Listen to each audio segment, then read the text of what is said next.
दोस्तों, रोज़ की तरह आनंद लिखने ब्लॉग में सबका हार्दिक स्वागत है। सबके मंगल भविष्य की कामना के साथ बड़ों को मेरा सादर नमस्कार, छोटों को मेरा आशीर्वाद। और मैं ठीक हूँ, आशा करता हूँ कि आप ठीक होंगे।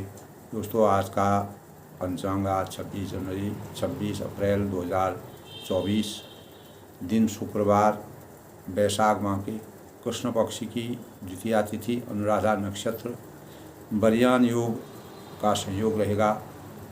इस दिन दोस्तों शुभ मुहूर्त की अगर बात करें तो अभिजीत मुहूर्त 11:52 से 12:45 तक, और राहु काल 10:41 से 12:19 तक किसी प्रकार के शुभ कार्य करना वर्जित है।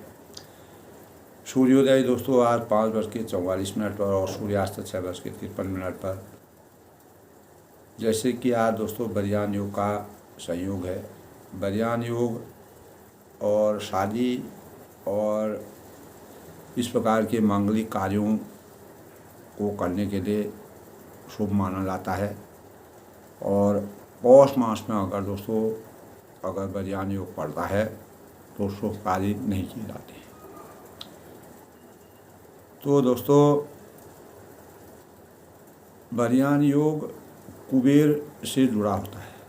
कुबेर जो देवताओं के यानी पैसे का लेन देन करते थे, धनराज थे, तो धन की सफलता प्रदान करने के से बरियान योग प्रभावित योग समृद्धि और धन धान्य से परिपूर्णता को प्रदर्शित करता है और खुशी और आनंद का द्योतक है।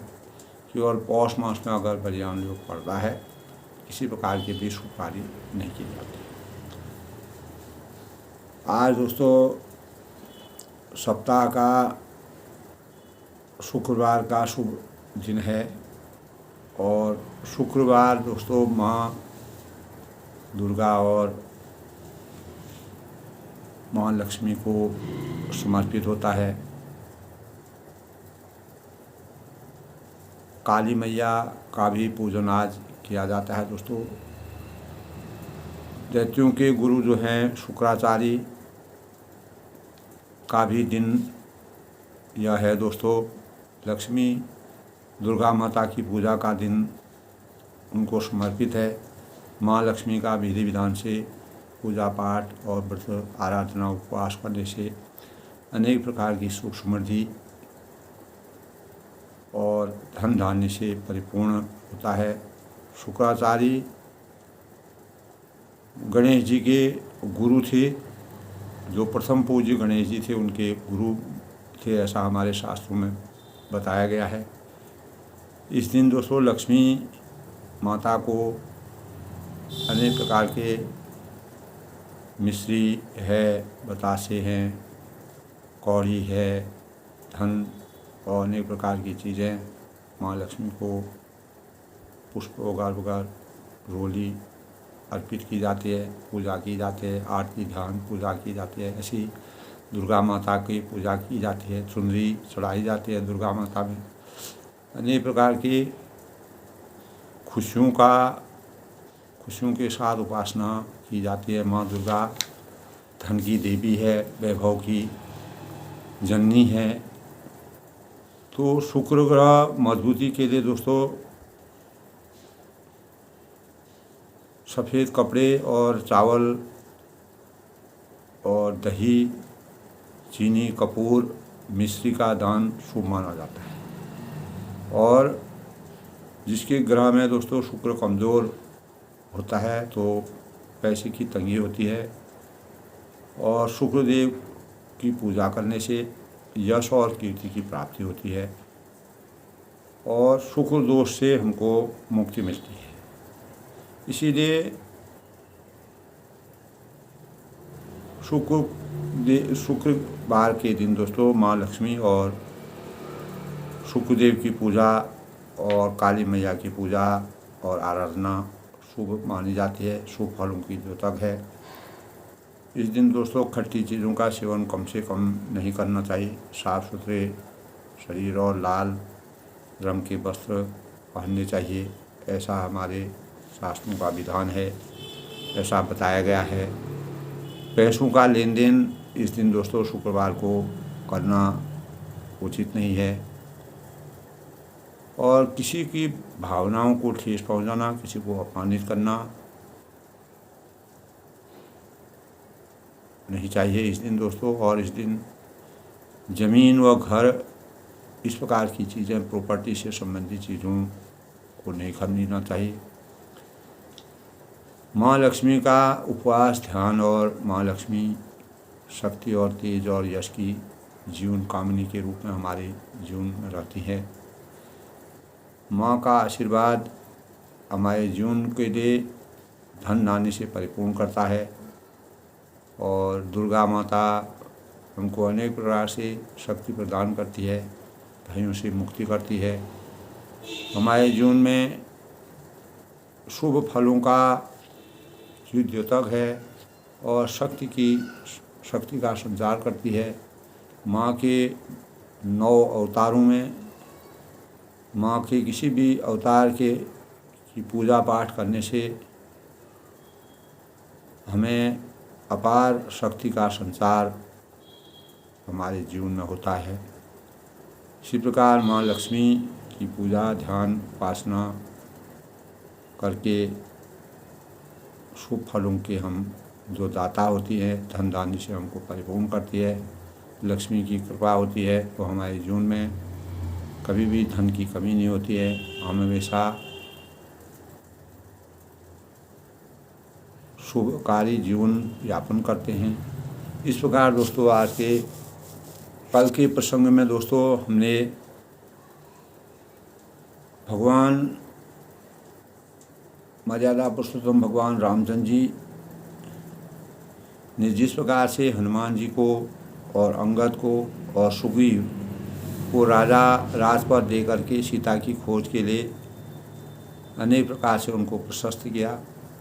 और सुग्रीव जब उनकी सुध भूल गए थे तो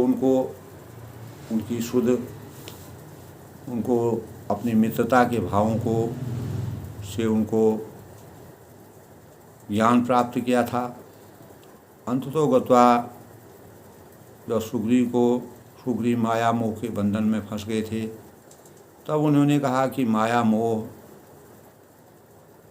देवता, मनुष्य और ऋषि मुनियों में भी कभी कभी भूलवश, त्रुटिवश वो भी अभी अपनी इंद्रियों के नियंत्रण को खो करके इस सांसारिक माया मोह के बंधन में फंस जाते हैं। जिस प्रकार नारद जी अनेक प्रकार से माया मोह के बंधन में फंसे थे, वैरागी थे, ज्ञानी मुनि थे और एक दूसरे के भावों को जानते थे। मर्यादा पुरुषोत्तम रामचंद्र जी से अनुरोध करने पर जब रामचंद्र ने उनको ज्ञान से संचित किया और वैरागी जीवन कितना पवित्र होता है, उसमें कितनी पवित्रता होती है। और नारायण मुनि शुरू से ही दोस्तों ज्ञान के पिपासु थे, ज्ञान उनके अंतरंग में बैठा हुआ था। तो मर्यादा पुरुषोत्तम भगवान राम जी चाहते थे कि लोक कल्याण के कार्य के लिए जब उन्होंने ज्ञान की भाव से संचित किया, तब नारायण जी के अंतर मन में ज्ञान की भाव उनके अंतःकरण में आए और धीरे धीरे मर्यादा पुरुषोत्तम भगवान रामचंद्र ने आगे के भाव के उनको सीता जी का हरण हो गया था, तो उन्होंने सीता जी की खोज के लिए सुग्रीव से मित्रता की। सुग्रीव से मित्रता करने के बाद हनुमान जी और अंगद उनको मिले और सुग्रीव ने उनको दल बना करके अनेक प्रकार के ऋषि मुनियों के सानिध्य में जा कर के और ऋषि मुनि से उनको मिले। तब गीधराज उनको अनेक प्रकार के गीधराज जो कि और चंद्रमा मुनि मिले। उन्होंने उनके जीवन के बारे में आगे का रास्ता और सीता जी की खोज का रास्ता उनके लिए प्रशस्त किया और अनेक प्रकार से संपाति ने जो है जटायु के बारे में पूरा वर्णन सुना तो उनके अंतःकरण में मर्यादा पुरुषोत्तम भगवान राम जी के में भक्ति का संचार हुआ। तब हनुमान जी और अंगद जी वानर सेना जिस प्रकार से संपाति से डर रही थी, तो संपाति ने कहा कि सूरज, हम 2 भाई थे और दोनों भाई जो है सूरज के पास गए, लेकिन मेरा जो छोटा भाई था वह सूरज की रोशनी से दूर चला गया और वह बच गया, और मैं सूरज के नज़दीक गया अपने अभिमान के कारण, तो मैं वहाँ पर जल गया। तो यहाँ पर सूर्य की रोशनी से मैं यहाँ पर पड़ा हुआ हूँ।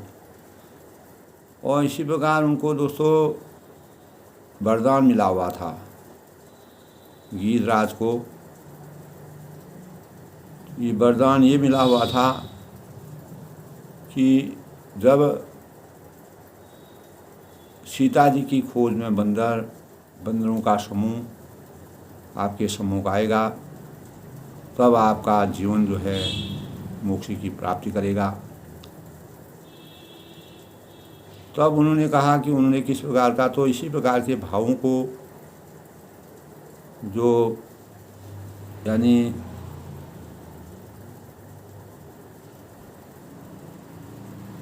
इस प्रकार के भावों से जब उनको ज्ञात हुआ कि आज वही दिन आ गया और वही समय जो मेरे को चाँद मुनि ने जो बताया था वही आज मेरे जीवन में हो रहा है, और उसका जीवन उसको मिल गया।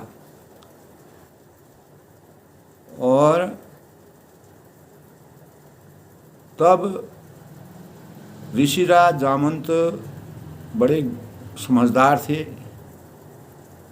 उन्होंने सीता जी की खोज के लिए जब हनुमान और अंगद परेशान हो गए थे, तो उन्होंने कहा परेशान होने की कोई आवश्यकता नहीं है, कोई न कोई रास्ता हमको मिलेगा। मर्यादा पुरुषोत्तम भगवान रामचंद्र जी अंतर्यामी हैं, वो ज्ञान के पिपासु हैं और इस संसार की लीला को चलाने का उन्हीं के ऊपर श्रेय है।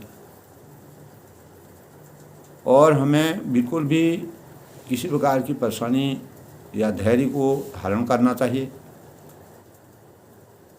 तब उन्होंने खरारी के शत्रु थे रामचंद्र जी, खरारी ने उनसे शत्रुता की, तब उनको वामन बनना पड़ा।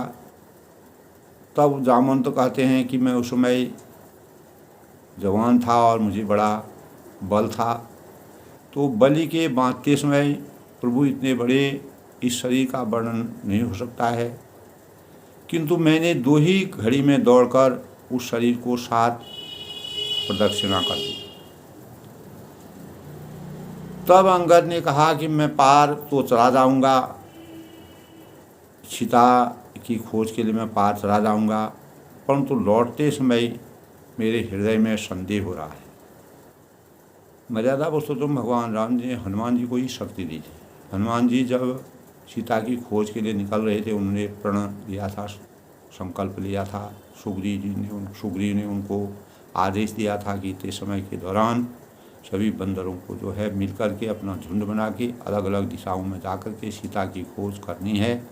अगर वह नहीं हो पाएगा मैं सभी बंदरों को मार डालूंगा। तो इस प्रकार अंगद को भी संशय होने लगा अपने अंदर। तब जामवंत ने हनुमान जी पर उनको बड़ा भरोसा था। कल के प्रसंग में है, कही रीछ पति सुन हनुमाना, कल के प्रसंग में है दोस्तों, कही रीछ पति सुन हनुमाना, का चुप साध रहे हो बलवाना। तुम बलवान होते हुए भी किस प्रकार चुप रह रहे हो, और पवन तनय बल पावन समाना, बुद्धि विवेक विज्ञान विधान। तब जो है ऋषिराज जामवंत ने हनुमान जी से कहा कि हनुमान तुम बलवान हो, बलशाली हो, पवन सुत हो, मारुति नंदन हो, केसरी नंदन हो, तो तुमने यह क्यों चुप्पी साध रखी है? तुम क्यों नहीं आगे आते हो? तुम पवन के पुत्र हो और बल में तुम सबसे बड़े हो, और तुम बुद्धि विवेक और विज्ञान की खान हो। तो इस प्रकार से मर्यादा पुरुषोत्तम भगवान रामचंद्र जी की का आशीर्वाद, शक्ति का संचार हनुमान जी पर था। कौन सो कार्य कठिन जगमान, तब हनुमान जी को दिव्य शक्ति की प्राप्ति हुई। तो जो बलवान होते हैं उनकी जो शक्ति होती है, जिनको भगवान का आशीर्वाद होता है, वह धीरे धीरे आगे बढ़ते हैं। तब उन्होंने उनके अंतःकरण में जामवंत ने जब ऐसी वचन कहे तो उनको एक प्रकार की शक्ति जागी, उनका अंदर का भगवान जागा। कौन सो का आज कठिन जगमाई, कल के प्रसंग में है कि कौन सो का आज कठिन जगमाई, संसार में कौन सा ऐसा कठिन काम है जो मैं नहीं कर सकता हूँ। जो नहीं हो तार तुम पाई, राम काज लगी तव उतारा, सुनते ही भयो पर्वताकारा। तब हनुमान जी ने अपना पर्वत के समान आकार बना करके सबको अपना दिव्य स्वरूप दिखाया। कनक वरण तन तेज विराजा, मानहु अपर गिरिन कर गाजा, सियनाद करे बारह ही बारा, गर्जनाथ करते हुए उन्होंने लील ही नागों जरनी दिखारा। अनेक प्रकार के इस प्रकार खारे समुद्र के खेल में ही लांग दिया, पार चले गए। समुद्र के पार के अनेक अट्टालिकाओं में, चट्टानों में, गिरी पर्वतों में समुद्र को लांघते हुए आगे चले गए। सहित सहाय रावणी बाई, मारी आनू यहाँ त्रिकुट पारी। मैं त्रिकुट पर्वत पर जहाँ पर रावण रहता है उसको पूरे रावण सहित समाप्त कर दूंगा। और जामवंत में पूछूँ तो ही, इसलिए जामवंत में आपसे आप मेरे ज्ञान गुरु के समान हैं, यानी मुझे ज्ञान देने वाले हैं। और आपसे मैं आज्ञा लेता हूँ कि मुझे उचित सीख दीजिए ताकि मैं जो चाहता हूँ वह कर सकूँ और परमात्मा का, प्रभु राम का काम किए बिना सहायकों सहित मैं रावण को जो है पूरा उठा के लाऊं, पर्वत को उखाड़ के लाऊं। और यह शक्ति मेरे अंदर है। और इस प्रकार के भाव जब उन्होंने कहे तब जामवंत ने उनको समझाया। तब उन्होंने कहा कि मर्यादा के विरुद्ध कोई भी कार्य नहीं करना है। इतना कहूँ तार तुम जाई, सीता मेरी करूँ सुलाई। केवल सीता की सुलगानी है, इतना काम आपको। तब निज भुजबल राज बनेता, कौतुक लाग संग कपिसेना। तब वह जो है जामवंत ने कहा कि तात तुम जाकर इतना करो कि सीता जी के पास जाओ और उनकी खबर लाओ, और वह किस रूप में है उनको अपने दर्शन कराओ, और अपनी महिमा, अपना रामचंद्र का दूत बन के मैं आया हूँ। सीता जी को रामचंद्र जी जब रावण का अंत करेंगे तभी रामचंद्र जी के हाथों जब रावण का वध होगा, तभी मर्यादा के अनुसार राजा और राजा में जब युद्ध होगा, उस युद्ध का जो परिणाम निकलेगा तब सीता जो है हम लाएंगे। वानरों की सेना साथ देकर राक्षसों का संहार करके श्री रामचंद्र जी सीता जी को लाएंगे। तब देवता है, नारद मुनि हैं, भगवान, तीनों लोगों को पवित्र करने वाले जो सुंदर यश का बखान होगा और इतिहास बनेगा, रचना होगी, रामचरितमानस की रचना होगी और अनेक प्रकार के प्रकरण बनेंगे। मनुष्य परम पद को प्राप्ति होगा। और श्री रघुवीर के चरण कमलों में तुलसीदास ने इस प्रकार से जो है रामचंद्र की महिमा गाते हुए रघुवीर का यश और इस जन्म मरण के बंधन से दूर करने वाला जो यश है अचूक दवा के समान है। पुरुष और स्त्री इसे सुनेंगे और उनको इस मर्यादा के बारे में पता चलेगा। तीसरा के शत्रु जो भगवान रामचंद्र जी हैं वह सब मनोरथों को सिद्ध करने वाले हैं और जिनका नीले कमल के समान सुंदर शरीर है। तब कल के प्रसंग में था दोस्तों, काम कोटि शोभा दिखो नीलोत्पल तन श्याम, जा सुनाम अग खग बधिको सुनो तास बुलग्राम। यानी जिनका नीले कमल के समान श्याम शरीर है और जिनकी शोभा करोड़ों कामदेवों को भरने वाली है और जिनका नाम पाप रूपी पक्षियों को मारने के लिए बधिक यानी शिकारी के समान है, उन श्री राम जी के गुण के समूह लीला अवतारी जो संसार में पूरी लीला करने वाले हैं को अवश्य सुनना चाहिए। जो मर्यादा पुरुषोत्तम भगवान राम जी के बारे में इस प्रकार का ज्ञान प्राप्त हुआ। तब जामवंत जी जब हनुमान जी को इस प्रकार की बात बताए तब हनुमान जी का ज्ञान खुला। उन्होंने उनका दर्शन किया और उनको रामचंद्र के द्वारा दी गई मुद्रिका दी, और उस मुद्रिका को जब वो पहचानती हैं तो इस प्रकार से आगे का प्रसंग होता है। दोस्तों, ज्ञान ज्योति यानी सामान्यतः हम जानते हैं कि कुछ जानते एवं समझने की प्रक्रिया को ज्ञान कहा जाता है।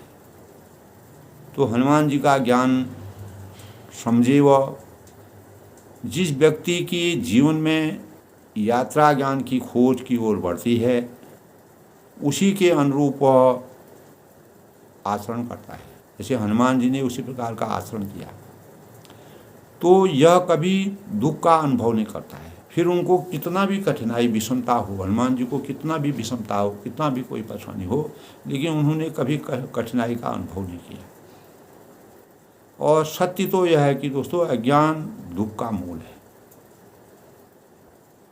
और विद्वानों ने अनेक प्रकार के जो विदुषी लोग हैं उन्होंने मनुष्य को बड़ा अज्ञानी कहा है, क्योंकि जो अपने को बहुत ज्ञानी समझता है, यूँ तो मनुष्य को अनेक विषयों का ज्ञान हो सकता है, होता भी है, लेकिन इस प्रकार का ज्ञान उस विषय यानी अनेक प्रकार के विषयों का ज्ञान होता है, पर इस प्रकार का जो ज्ञान है उस विषय की विद्या एवं कला की जानकारी ही माना जाएगा। हनुमान जी को जिस प्रकार की विद्या और कलाकारी थी, उस विषय को प्राप्त ज्ञान परोपकार और सत्य आचरण द्वारा व्यवहार में आता है। तब मर्यादा पुरुषोत्तम भगवान राम जी उनको सत्य आचरण का मूल समझा, तो वह ज्ञान की संज्ञा से अपने कार्यों में साधक बन जाता है। तो मूल रूप से दोस्तों, आत्मा को पहचानना और इसके अनुरूप आचरण करना ही ज्ञान है। ज्ञान अज्ञान रूपी चादर से ढका रहता है। अज्ञान रूपी परत को उखाड़ कर ज्ञान का अनुभव करना सच्चा ज्ञान है। इसलिए कहते हैं दोस्तों, ज्ञान कहीं से मिलता है। जामवंत जी ने हनुमान जी को जो ज्ञान दिया उससे उनको मर्यादा के बारे में पूरी जानकारी हुई। मर्यादा पुरुषोत्तम भगवान राम जी ने और तुलसीदास जी ने राम जी के आचरण से उनकी मर्यादा का जो भाव इस संसार में व्याप्त किया है वह हमारे लिए एक प्रकार का वरदान है। तो सच्चा ज्ञान शास्त्रों के अध्ययन के अनुरूप अनुभूतियाँ प्राप्त कर विद्वानों का ज्ञान ही, विद्वानों के जो विदुषी लोग होते हैं उनके ज्ञान के समान होता है। ज्ञानी पुरुषों में अज्ञानियों के अंधकार को दूर करने की क्षमता विद्यमान होती है। आध्यात्मिक क्षेत्र में ज्ञानियों को ऋषि की संज्ञा दी गई है, ऋषि मुनि की। उनकी कल्याणकारी सोच को समाज व राष्ट्र हित में माना जाता है। शुरू से ही दोस्तों, जब रामचरितमानस त्रेता थे, द्वापर था, महाभारत कुरुक्षेत्र में जो लड़ाई हुई, तो यही आध्यात्मिक ज्ञान दोस्तों भारत की अमूल्य थाती है और जिससे विश्व की मानवता और कल्याण का संदेश पूरे विश्व में जाता है। हमारे जो देवता थे, ऋषि मुनि थे, ज्ञानी लोग थे, प्रबुद्ध लोग थे, आज उस ज्ञान का जिस प्रकार से संचार हो रहा है, अपने अज्ञान को समझ लेने वाला जो पुरुष होता है वह सच्चा ज्ञानी कहलाता है। पूर्ण रूप कोई नहीं होता है दोस्तों, भगवान में भी कुछ न कुछ कमी अवश्य रहती है। ज्ञानी की जीवनशैली सामान्य पुरुषों से भिन्न होती है, ये तो निश्चित है। कभी आचरण में बिना उतारे ज्ञान का वरदान अहंकार व अज्ञान की श्रेणी में आ जाता है। जिस प्रकार नारद जी के जीवन में इस प्रकार के भाव आए थे, तो जीवन की विभिन्न परिस्थितियों के भगवत कृपा के विश्वास से हनुमान जी पर भगवत कृपा का विश्वास और परीक्षाओं में वो उत्तीर्ण हुए थे।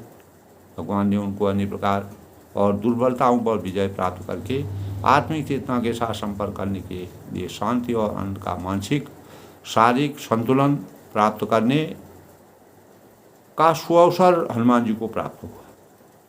तो दोस्तों, वह आध्यात्मिक ज्ञान ही तो है जो जामवंत ने उनको दिया था, जो हमें इसको सामर्थ्य, जो हनुमान जी को जिसे सामर्थ्य प्राप्त हुई।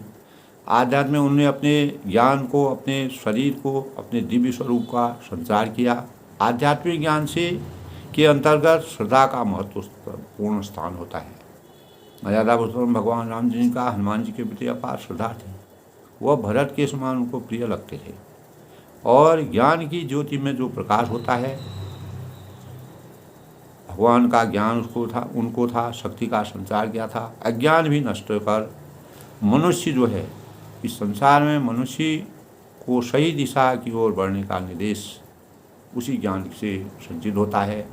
इसी प्रकार जामवंत जी ने जिस प्रकार का ज्ञान और भाव मर्यादा के अनुकूल जो बात उनसे की थी, हनुमान जी से की थी, उन्हें उनका सहर्ष अनुपालन किया और उसी के अनुसार अपनी दिशा को आगे बढ़ाया और ज्ञान के संसार के परिणाम स्वरूप उन्होंने सीता जी की खोज करके, इस प्रकार के सीता जी की खोज करके वो आगे बढ़े।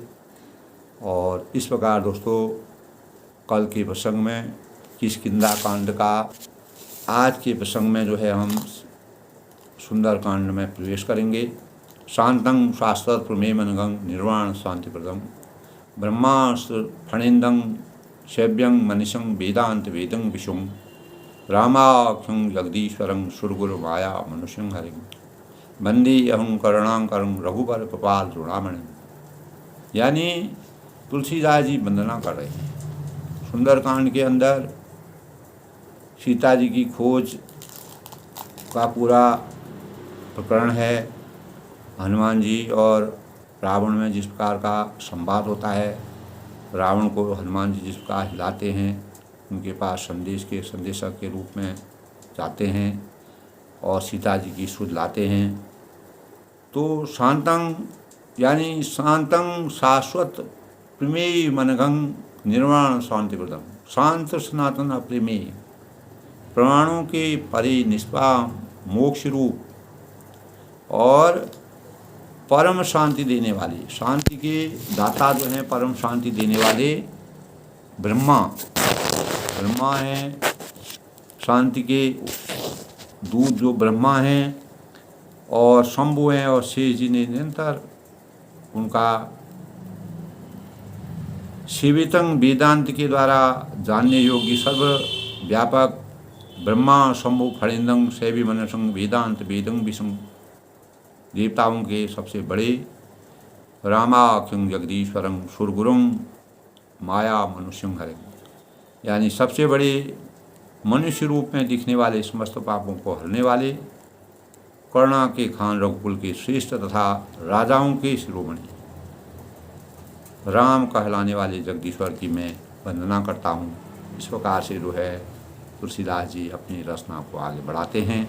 नान्या स्वप्रहा रघुपते हृदय स्मृति सत्यं बदामि च भवानि खिल अंतरात्मा भक्त्यं प्रियचं रघुवर पुंगं निर्भया मे कामादि दोष रहितं कुरु मानसं च। यानी हे रघुनाथ जी, मैं सत्य कहता हूँ, मन वचन और कर्म से मैं सत्य कहता हूँ कि फिर आपके सबके अंतरात्मा ही है। यानी सब जानते हैं कि मेरे हृदय में दूसरी कोई इच्छा नहीं है। और हे रघुकुल श्रेष्ठ, मुझे अपनी सत्यं बदामि च भवान अखिल अंतरात्मा भक्त्यं प्रियचं रघुबर पूर्णंगं निर्भयामि, यानी मुझे अपनी निर्भय पूर्ण भक्ति दीजिए और मेरे मन को काम और जो दोष, अनेक प्रकार के अज्ञान रूपी अंधकार, काम और दोष, व्याधि, रोग जो मेरे अंतःकरण में हैं, उसको हमेशा के लिए उसका अंत करिए और मेरे अंतःकरण में ज्ञान का संचार कीजिए। इस प्रकार के भावों को अतुलित बलदानं हिमशैलावधिं धनुर्बाण कृशानं ज्ञानानाम अकिरणं सकल गुणनिधानं वर्णानाम धीशं रघुवत परिवहतं बादजाम नमामि। यानी अतुल बल के धाम, सोने के पर्वत, समीर के समान कांति युक्त शरीर, दैत्य रूपी वन को ध्वंस करने वाले और अग्नि रूप ज्ञानियों के ज्ञानियों के अग्रगण्य जो संपूर्ण गुणों के निधान बानरों के स्वामी रघुकुल के तिलक शिरोमणि प्रिय भक्त पवन पुत्र हनुमान जी को मैं प्रणाम करता हूँ। तुलसीदास जी वंदना करते हैं और हनुमान जी की भी वंदना करते हैं। इस प्रकार से अपने हनुमान जी का भी आशीर्वाद प्राप्त करते हैं। हनुमान जी जो है को मैं प्रणाम करता हूँ। मर्यादा पुरुषोत्तम भगवान राम जी और हनुमान जी की वंदना इस प्रकार तुलसीदास जी करते हैं और रामचंद्र का प्रसंग, रामचंद्र मानस का प्रसंग आगे बढ़ाते हैं। सुंदरकांड का शुभारंभ होता है। जामवंत की वचन सुहाई, सुनि हनुमंत हृदय अति भाई, तब लगी मोहि परिख्यूं तुम भाई, शहीद कन्न मूल फल। तब जामवंत ने सुंदर वचन सुनकर हनुमान जी ने, जामवंत ने जो वचन अपने कहे थे कि रामचंद्र जी ही सब कार्य आगे का करेंगे, आपको केवल सीता माता की सुध लेकर के वहाँ जाकर के उनके सम्मुख जाना है और जो रामचंद्र ने उनको संदेश दिया है उस संदेश को आप बोल करके। तो जामवंत ने ज्ञान की सीख दे करके, मर्यादा की भावों को संचार करके, तब जामवंत के सुंदर वचन सुनकर हनुमान जी के हृदय में अपार आंसू हुआ। वे बोले कि सुना हनुमंत हृदय यदि भाई, उनको बहुत ही प्रिय लगी। तब लगी मोहि परिख्यूं तुम भाई, हे भाई तुम लोग दुख सहकर कन्नमूल फल खाकर तब तक मेरी राह देखना। तब हनुमान जी ने कहा कि मेरी राह देखना, मैं सीता जी की खोज में जा रहा हूँ। जब लगी आऊँ सीता ही देखी, वो यहीं काज मुझ परम विशेष यह कही नाई सबन कहे माथा, चले हरि सिया। तब वह कहते हैं कि जब तक मैं सीता जी की खोज यानी सीता जी को देख कर लौट ना आऊँ, काम अवश्य होगा। परमात्मा का आशीर्वाद है, शिरोमणि भगवान का ने शक्ति का संचार किया है, क्योंकि मुझे बहुत ही हर्ष हो रहा है। हो यही काज होई मोही हर्ष विशेष है, यह कही नाव सबन कहे माथा। और यह कहकर और सबको मस्तक नवाकर तथा हृदय में श्री रघुनाथ जी का ध्यान स्मरण करते हुए उनका नाम धारण करके हनुमान जी हर्षित होकर आगे को चल दिए। सिंधु तीर एक भूधर सुंदर। अब उनके लिए भी वहाँ पर अनेक प्रकार की घटनाएँ होती है, अनेक प्रकार के राक्षसों का मिलन होता है। तब उनको क्या क्या चीज़ें होती हैं, कैसे वह सीता जी के पास पहुँचते हैं। सिंधु तीर एक भूधर सुंदर, कौतुक कूद चढ़ता ऊपर, बार बार रघुवीर समारी करके ऊपर। तब सिंधु समुद्र के तीर पर एक सुंदर पर्वत था। हनुमान जी खेल से ही अनायासी कूद कर उसके ऊपर जा चढ़े। बार बार रघुवीर सवारी, और बार बार श्री रामचंद्र जी का मन वचन से वह पूरे निष्ठा के साथ उनके राह को देख रहे थे। अत्यंत बलवान हनुमान जी की उस पर बड़े वेग से उछले वह मर्यादा पुरुषोत्तम भगवान राम जी का उन पर आशीर्वाद था। जय गिरी चरण देव हनुमंता, चले सुगा पाताल तुरंता, जिमे अमोघ रघुपति गरबान बहना, यही भांत चले हनुमान। तो दोस्तों गूढ़ रहस्य है, हर एक चौपाई का अलग अलग रहस्य है। किस प्रकार हनुमान जी मर्यादा पुरुषोत्तम भगवान राम जी के कार्य में शक्ति भाव मन वचन और कर्म से और शक्ति का संचार का आगे बढ़ते हैं। जिस पर्वत पर हनुमान जी अपना पैर रखते हैं, जिस पथ पर वह अपना जाते हैं, वह तुरंत ही पाताल में धंस जाता है। ऐसा शक्ति का संचार होता है और ऐसा लगता है जिमे अमोघ रघुपति गरबाना, ऐसा लग रहा है कि रघुनाथ जी अमोघ बाण चला रहे हैं और उसी तरह हनुमान जी आगे चलते जा रहे हैं। जैसे जैसे हनुमान जी आगे बढ़ रहे हैं उनका रास्ता प्रशस्त होता जा रहा है। जलनी रघुपति दूर विचारी, तैम नाग हुई समाप्त। समुद्र ने उन्हें रघुनाथ जी का दूर समझकर मैनाक पर्वत से कहा कि हे मैनाक, तू इनकी थकावट दूर करने वाला हो, अर्थात अपने ऊपर इन्हें विश्राम दे। यानी परमात्मा का, भगवान राम जी का काम करने हनुमान ते परसा कर पुनि कीन प्रणाम, राम काज कीने भी नाम हुई काम। इसी प्रकार का रास्ता उनको मिल रहा है। तो उनको अनेक प्रकार से जो है आकाशवाणी होती है कि इस प्रकार से हनुमान जी का रास्ता आप प्रशस्त करो। हनुमान ते परसा कर पुनि कीन प्रणाम, राम काज किने बिना मोहि कहाँ। हनुमान जी उसे हाथ से छूते हैं, परसा माने छूते हैं, और छू करके प्रणाम करके कहा, कर पुनि कीन प्रणाम, राम काज कीने बिना मोहि कहाँ विश्राम। श्री राम जी की काम की करने के बिना मैं कभी भी न थकावट महसूस करूँगा, न विश्राम करूँगा, न किसी प्रकार का सुख चैन से रहूँगा। जात पवन सुर देवन देखा, जाने कहूँ पल बुद्धि विशेषा। सुरसा नाम अहिन कह माता, कठिन आज कहीं कही बात। देवताओं ने पवन पुत्र हनुमान जी को जाते हुए देखा। देवता अपने देवलोक से देख रहे हैं, तो उनको विशेष बल बुद्धि से जानने के कारण परीक्षार्थ उन्होंने सुरसा नामक सर्पों की माता को भेजा कि हनुमान जी पर कितना बल है, कितनी शक्ति है। और आकर हनुमान जी से बात उस सुरसा नामक राक्षस ने कहा, आज सुन मोहि दीन आहारा, आज देवताओं ने मुझे आहार दिया है, देवताओं ने आपको मेरे पास भेजा है।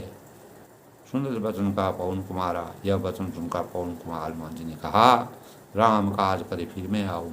श्री राम जी का कार्य करके मैं लौट आऊँ, सीता कहूँ सुनी प्रभु सुनाऊँ, और सीता जी की खबर प्रभु को सुनाऊँ। वही बात मेरे मन में, अंतर मन में है। जब तक मैं उसको नहीं करूँगा, तब तब बदन पैठूँ आई, सत्य कहूँ मुझे जान दे भाई। कौनो जतन देव नहीं जाना, कृष्ण मोह कहीं हनुमान। तब मैं आकर तुम्हारे मुंह में घुस जाऊँगा और तुम मुझे खा लेना, मुझे कोई परवाह नहीं। अगर मैं रामचंद्र के कार्य को करके लौटता हूँ तो मुझे कोई नहीं है। सत्य कहूँ मुझे जान दे पाया, हे माता मुझे जाने दो। तो जो सुरसा नाम की राक्षसी थी, उसने वो हनुमान जी ने उनसे इस प्रकार से कहा, कौनो जतन देव नहीं जाना, अभी मुझे जाने दे।